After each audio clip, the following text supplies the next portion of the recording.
What's happening, everybody? Greg Ehrenberg here from Stokastic.com, and it is time to break down another UFC event. We got Rafael dos Anjos taking on Vicente Luque in the main event this Saturday. So, going to be breaking down all the fights here in a second. But first, I'm just going to ask you guys a favor to like the video and subscribe to the YouTube channel. And shout out to DraftKings Rainmakers. They are sponsoring today's show. And if you guys have not checked out Rainmakers yet at DraftKings, there's a link below. You guys can click on that. It's going to get you a totally free starters pack for their PGA product. And yeah, let's start breaking down the fights. But first, recap of last weekend. I've been on a really hot run as of late, and it continued last week, getting some of the data on screen here. And yeah, so I won the rare contest for Rainmakers last week, which that's always nice. And in addition to that, I won all my bets from the video last week. We had 2+ money bets on Carlston Harris and on Cody Durden. Also had Billy Q on the money line. That got a little bit dicier than I would have hoped for, but still went 3 for 3 on bets in the video. Also added in Carlston Harris at longer odds during the fight. It was one that I put into our Discord channel. And if you guys ever want more access to myself, we do have our Discord channel, which comes with being a Stokastic Plus Platinum member. Or if you guys just want the MMA package, there's a link below. When you guys sign up for the first time, you're going to get a pretty big discount there, 50% off. So if you want to sign up for any of the packages we have at all over at Stokastic.com, we've got links for that below. And if you're signing up for the Platinum package, you're going to get player projections, ownership, and all of that for every single DFS sport out there. But now let's start breaking down this week's event. And we have the main event, Vicente Luque taking on Rafael dos Anjos. We will start by talking about this fight. And it's really hard for me to make any kind of real determination here because of just some of the storylines, the intangibles, the unknowns heading into this fight. For starters, Rafael dos Anjos really shouldn't be fighting at this weight class. He's a 155-pounder, fighting at 170 pounds. We've seen him do that more in the later stages of his career as the weight cut has gotten difficult for him. So he's going to be undersized in this matchup. He has a 3-inch height disadvantage against Vicente Luque. He also has a 5-inch reach disadvantage. And then also Vicente Luque is just going to generally be bigger and stronger, which is going to be an issue for Rafael dos Anjos, especially when you consider he's 38 years old, is RDA, going to be turning 39 later on in the year. So his age is a concern. Now on the other side of the fight, Vicente Luque, he is somebody who's been in numerous wars over the course of his UFC career. If you go and look at some of his recent results, gets knocked out by Jeff Neal. The fight against Bilal Muhammad, he loses. He doesn't take a whole lot of damage in that fight. Quick submission against Michael Chiesa. The fight against Tyron Woodley, the final fight of Woodley's UFC career, you have to remember, that fight was an absolute war before Luque ended up getting the finish. Luque was hurt multiple times on the feet. The fight against Randy Brown, that was one where there was a lot of damage handed out back and forth. Vicente Luque against Nico Price, that was a war. He got beat up by Wonderboy Thompson. So there's just been a lot of fights we've seen Luque in that he's taken a ton of damage. And then what ends up happening? In his last fight, we finally saw him break and get knocked out by Jeff Neal. He had never been knocked out before. And then there's a really long layoff. The reason Luque had such a long layoff after that fight is because he suffered a brain hemorrhage after that result. So bleeding in his brain, I'm not a doctor, but that doesn't sound great. That's not something you want to hear the doctor say to you. And I just don't know what to make of the age of RDA, the fact that he's undersized, and then also just where is Vicente Luque at health-wise after suffering the long layoff resulting from that brain hemorrhage. So this betting line right now is set at close to a pick'em. We've got RDA is the slightest of favorites at -115 at the time I'm recording this on Friday, shortly after weigh-ins. And I just don't really have a strong lean here. I think it's a great fight to target for DFS purposes, and whoever wins should score really well. Both these two are generally action fighters. Both of them land at a decent clip, and then RDA also could mix in the takedowns. And here's how I think the fight goes. If RDA is able to land takedowns, I think he's going to be the minute winner in this fight. I think he's live for a submission as well. If he's not able to land the takedowns, I think Luque knocks him out and just puts a lot of volume up on the feet. So should be a close competitive fight. I can see it going either way. I'll lean towards Luque if I have to take a side just because it's a little bit cheaper for DraftKings purposes. And he's also expected to be a little bit lower owned. If I'm looking at our ownership projections right here, we have Luque projected for 33% ownership as compared to 36% ownership for RDA. So close fight, play both sides of it. I'm going to be like 55-45 in favor of Luque. But definitely one we want to target for Rainmakers as well as for DraftKings contests when the price point is 8,200 and 8,000. But no real strong take on who I think is going to win because of all the unknowns in the fight. Co-main event, we have what is likely going to be the final fight of Cub Swanson's career, taking on me and Hakeem Dawodu. And another fighter in Cub Swanson where, similarly to what I just talked about with RDA in the main event, you start to get concerned about the age and the durability here of Cub Swanson, 39 years old, going to be turning 40 later on in the year. And he did not look great in his last fight against Jonathan Martinez. He gets finished in the second round, gets knocked down twice, and just was hurt everywhere. It actually ended up being a leg kick knockout that did him in. And you just start to worry with a guy like Cub Swanson, considering all of the damage he's taken, which, by the way, same thing happened. Giga Chikadze fight, it wasn't a leg kick, but it was a body kick that just absolutely folded Cub in that matchup. Just considering the wear and tear on him, he is, of the big favorites on the card, we've got a handful of them. Hakeem Dawodu, I do think, has one of the tougher matchups just because Cub Swanson does have a really well-rounded skill set, but I do think the durability and the age of Cub Swanson is going to be an issue. So I don't mind taking some shots on Cub in large field tournaments for classic DraftKings contests. Don't want to play him in Rainmakers purposes. My preferred side here is Dawodu, who I do think is going to hurt and finish Cub Swanson at some point in this fight, just due to all that accumulated damage that Cub Swanson has taken at this point. Another fight here, Khalil Roundtree Jr. against Chris Daukaus. Now, of the sizable favorites that we could pay up for today, the two that are projected for the least amount of ownership are Khalil Roundtree and Hakeem Dawodu, both of them projected for right around 30% ownership in our stochastic ownership projections at the moment. And of the two of them, I prefer Roundtree to Dawodu because another fighter in Chris Daukaus have to be really concerned about the durability. He's going to be moving down to light heavyweight from heavyweight, and his last few heavyweight results have been terrible.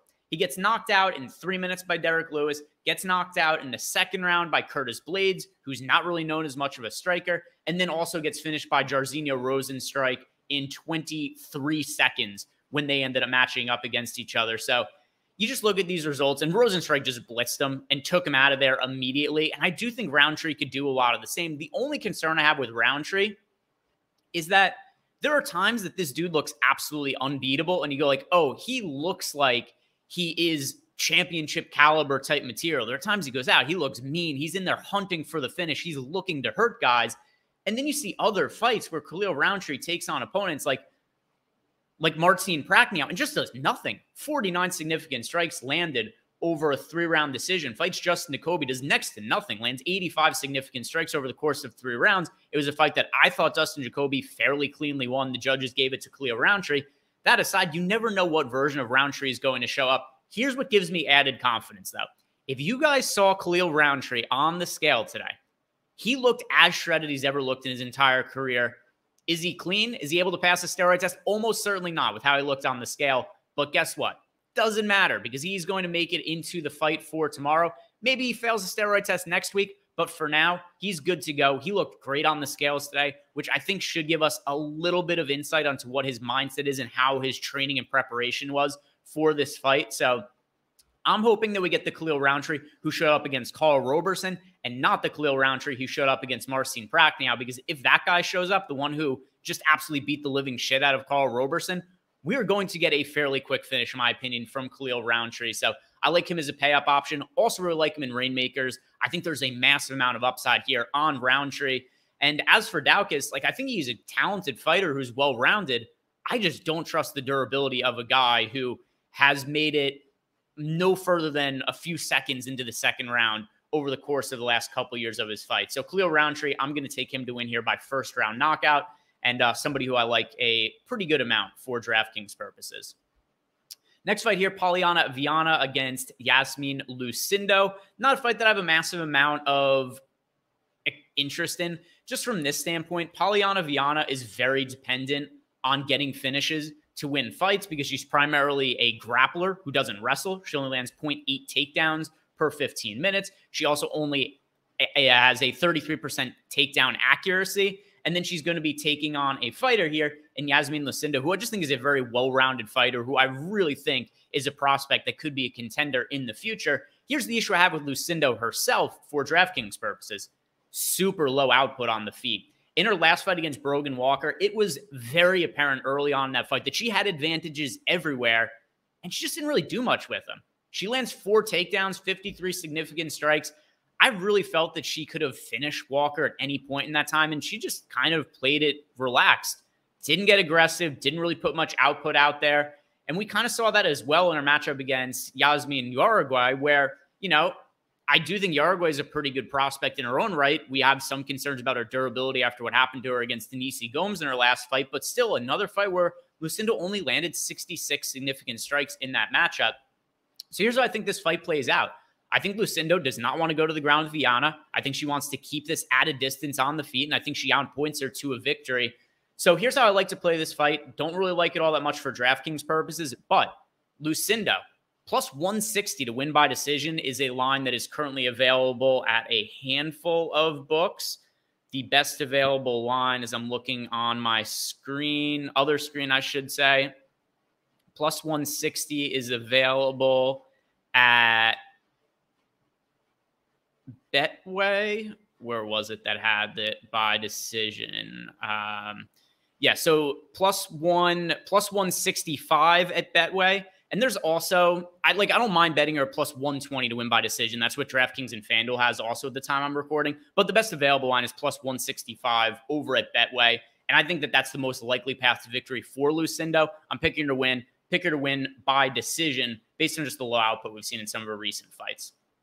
Now, we've got two fights to talk about here that I'm not sure if they're going to happen at the time that I'm recording. Tefan Chukwi, he missed weight by 2 pounds, and then Josh Fremd missed weight by 3 pounds, and I just had to record this video to get it out. So at the time I'm talking about this, I don't know whether these fights are actually going to go forward or not. For the purpose of talking about the video, I'm going to assume these fights do happen, and I'll talk a little bit about the weight misses, but it's kind of hard to know exactly how they are going to impact the fight. But as far as Dobson versus Chukwi goes as a fight, it's already one that I didn't really have a massive amount of interest in. It's in the mid-range, which, you know, does offer us some salary savings, but it's also priced right around the RDA Vicente Luque fight, and that's a fight I'm going to be all in on. I'm going to have exposure to the main event in all of my lineups. I'm going to have, like I said, like 55% Luque, 45% RDA. If that's a fight I'm targeting in the mid-range, I just don't really see a need to get to a whole bunch of Dobson against Nchukwi, especially considering some of the unknowns surrounding the weight miss. And then who knows what ends up happening if this fight even does go forward. At least as of now, we do have Dobson projected for 21% ownership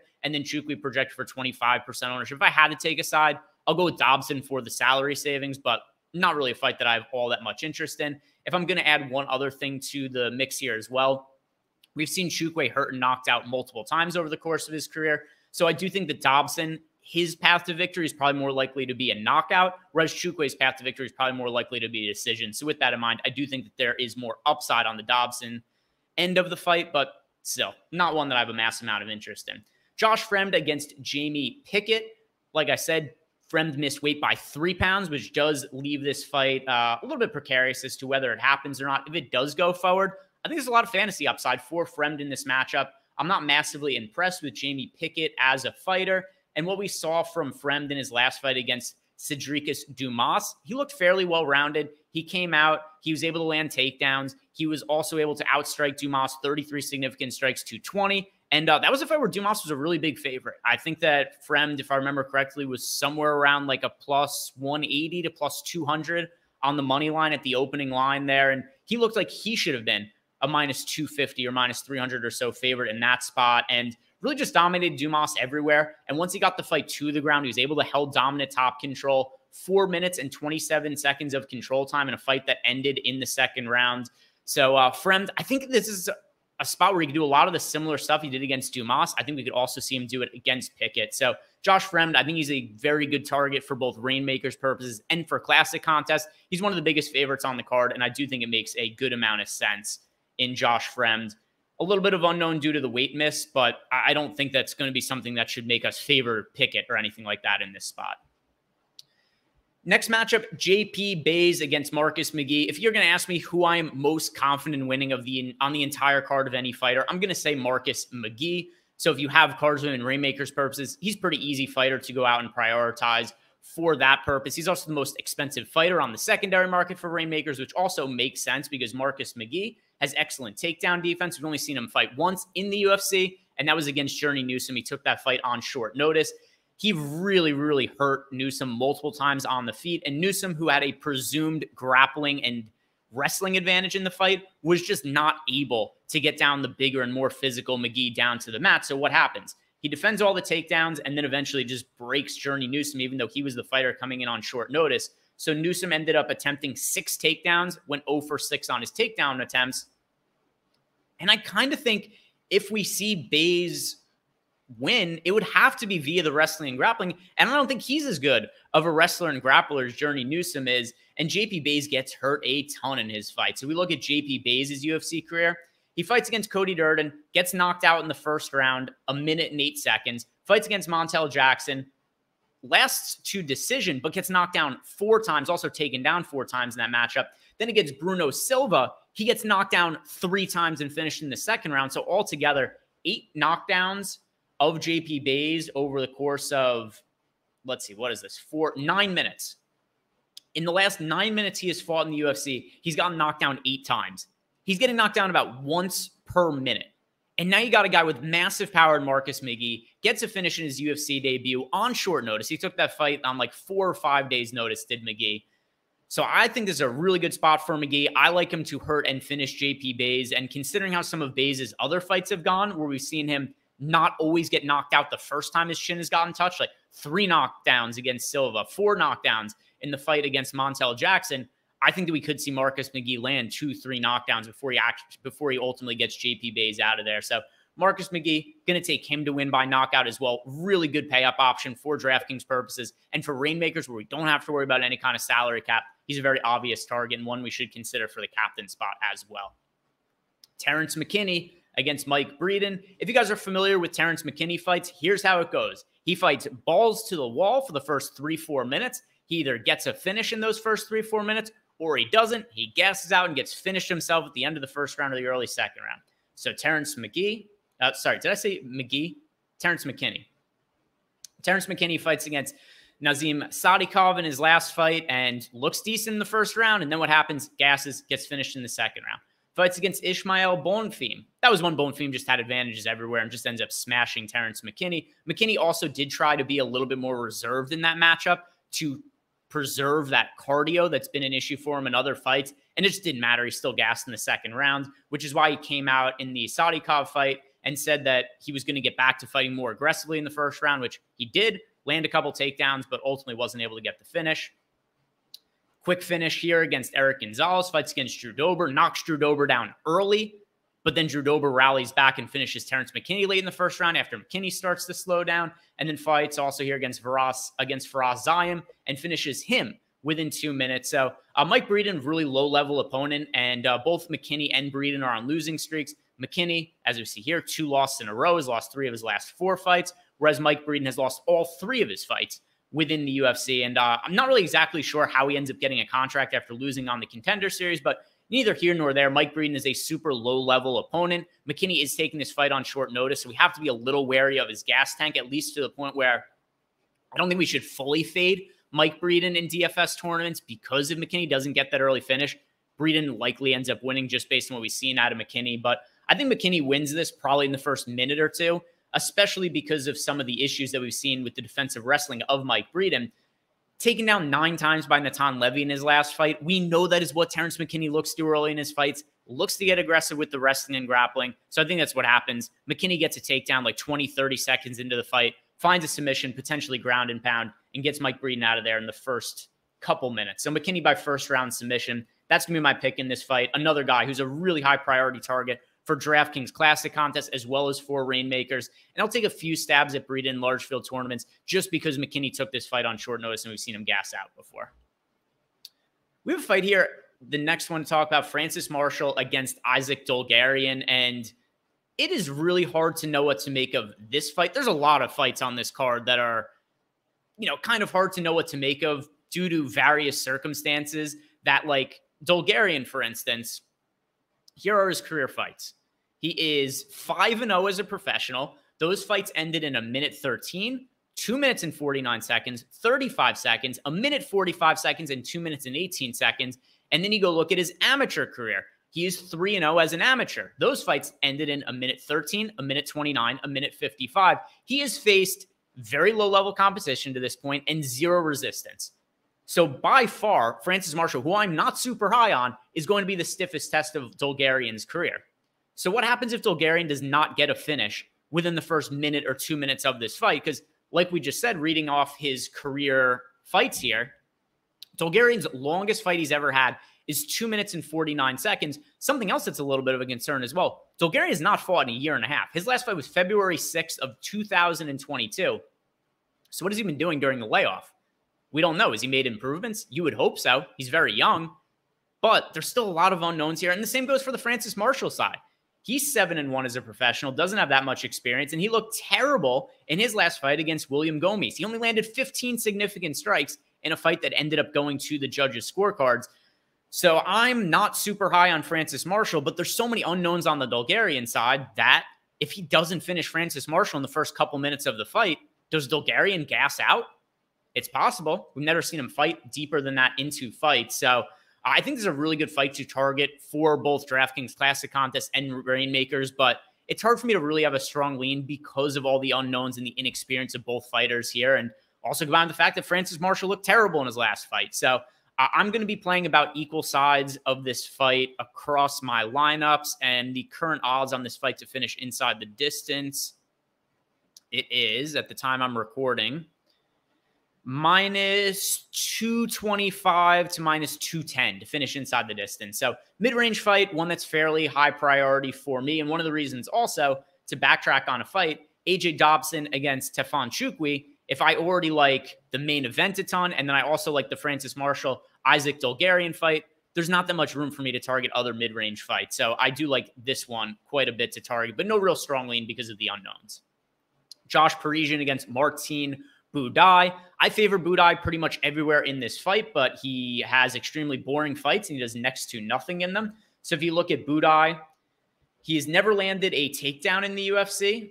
Most of what he does is low output striking on the feet and will also push guys up against the cage and get some cage control time in that way. So if you look at his fight against Chris Barnett, for instance, we saw him have 7 minutes and 44 seconds of control time, and all of it was due to him pushing Barnett up against the cage and then just stalling out positions and doing absolutely nothing. So I think that's probably what this fight looks like as well. Budai is not a bad grappler, so if he actually decides to shoot takedowns, he is live for a submission, but how can we project that to happen when he's landed 0 takedowns and not even attempted one throughout the entire course of his UFC career? So this is not a fight that I really want to be targeting. 3 fights left here to target. The next one, Jacqueline Amarim against Montserrat Conejo, and Conejo is not somebody that I am high on at all. Her one win in the UFC comes against Cheyenne Velismus, who, ironically enough, used to be married to JP Bays, who's also fighting on this card. And that was a fight where she just kind of got these like head and arm throws on Velismus and then got her into like a bulldog choke and was just able to hold top control and stall out rounds that way. And we've seen her do basically nothing outside of that during the course of her UFC career. And Amarim is a very, very well-credentialed wrestler and grappler. The downside of Amarim, which we saw in her UFC debut against Sam Hughes, is that she was extremely dominant in the first round, nearly got a finish, and then had no cardio once the second round finished. So you do have to get a little concerned if this fight gets extended past the first round. What does Amarim have left in the gas tank? I do hope that she's made some improvements based on what ended up happening in her last fight. And the good thing is, based on what her skill set we saw in the first round, she did look good as far as her skills and how they should translate to the octagon. So as long as she's worked on her cardio, I think that she shouldn't have any issues with Conejo in this matchup. The other thing, too, is she might just go out here, wrestle, grapple, and then finish Conejo in the first round. So Amarim, I think, is a really good-looking pay-up target. And as for our current ownership projection on her, she is projected for, let's see, Amarim, 36% ownership. So she is a little bit less popular than, like, the Fremd and Marcus McGee and Terrence McKinney. Those fighters are all around 40% ownership. And then fighters like Khalil Roundtree, Jacqueline Amarim, they're in like the mid to low 30% range. So that is one way to differentiate lineups a little bit, is go to like an Amarim or a Roundtree as opposed to, you know, a McGee, a McKinney, or a Fremd. But I think all of these high-end options are worth consideration, just kind of rotating them through some lineups. Damon Blackshear against Jose Johnson. I think it's a really good matchup for Blackshear because if you look at the takedown defense of Jose Johnson, 30% for his UFC career. And we know what Damon Blackshear is going to look to do in this fight, which is wrestle and grapple. We saw him look pretty good against Juan Lacerda by doing that in his last fight.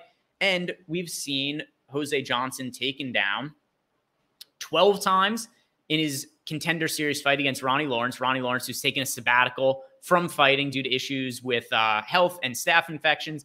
And then a follow-up fight for Jose Johnson on the Contender Series. He ends up winning that fight, but he got taken down 6 times. So we've now seen 2 fights for Jose Johnson, both on the Contender Series, and he was taken down 18 times across those 2 fights. So with that in mind, Damon Blackshear, I do think he's somebody that we should definitely be considering also as a pay-up option, and Blackshear is trying to think like how I want to prioritize the high-end fighters, because Blackshear isn't going to be quite as popular as some of the other pay-up options. But I don't feel quite as confident in him as I do, say, like a Marcus McGee or a Josh Fremd. So I put him in the same tier as like a Khalil Roundtree, where I do think there's a lot of scoring potential. But you do get concerned that Blackshear has been inconsistent at times. Maybe he just doesn't show up for this fight. So a little bit of caution here, because he didn't look great in the fight against Yusuf Salal. Didn't look great against Fareed Basharat, but Basharat is a really good prospect. And then he bounced back and looked really good against Lacerda. But Blackshear, I'm going to pick to win, and I do think he's pretty live for a submission and a big fantasy score based on how many times we've seen Jose Johnson taken down over the course of his UFC career. Final fight on the card, Juliana Miller against Luana Santos. And Juliana Miller looked absolutely terrible in her last fight against Veronica Hardy, formerly Veronica Maceda. She's now married to Dan Hardy. But Juliana Miller, who looks like she's going to be picking up just about no ownership this week. We have Juliana Miller projected for ownership in the teens, one of the lowest owned fighters on the entire card. Overall, like, I don't think this is a great fight to target, but we do have Santos projected to be somewhat popular. She's projected for north of 20% ownership. And Juliana Miller, at least when she won on the Ultimate Fighter finale to get her UFC contract, she got a 3rd-round finish against Brogan Walker. She landed 4 takedowns. She held 9.5 minutes of control time. I do think there is a chance here that Juliana Miller, if she can make improvements over whatever the hell happened in her last fight, where she looked terrible against Veronica Hardy. Something else to consider, too. Maybe Veronica Hardy has just made improvements by the fact that she took a long layoff. She's married to Dan Hardy, who's a really good MMA mind now. So maybe part of that fight, too, is just Juliana Miller fighting an opponent who is better than what we thought that she actually is. But Juliana Miller, 110 strikes in her win over Brogan Walker, lands 4 takedowns, a bunch of control time. If she comes out here against the newcomer in Santos and able to implement her game plan, we've seen that she's a pretty fantasy-friendly scorer. And there are not a lot of underdogs that I've talked about that I really like a ton on this fight. Like, there's some that I'm willing to take chances on. I'm willing to take a chance on Isaac Dolgarian. I'm willing to, take chances here or there on somebody like a Dobson, because it's a fight that I don't really have a strong lean on. He's just the underdog. Don't love that fight. But anyway, what I'm getting to is when there's a lack of underdogs that I really like, I'll take a shot on Juliana Miller when everybody has turned on her after how she fought in her last fight. It's with minimal confidence, but it's more of an ownership play on Juliana Miller, where we've seen that she's somebody who has DraftKings scoring potential. She's cheap. Nobody's playing her. And it's really hard to find underdogs that we really like for this event. So now let's go ahead and look at Rainmakers. And like I said at the top, guys, if you guys want to sign up for Rainmakers, it's totally free. And when you use the link below, you are going to get a starters pack for PGA as well. In the captain spot, I primarily want to be playing either Vicente Luque or Rafael Dos Anjos, with it being a 5-round main event and 2 action fighters. I think the winner should score well. I'll go with Luque as my captain in this matchup.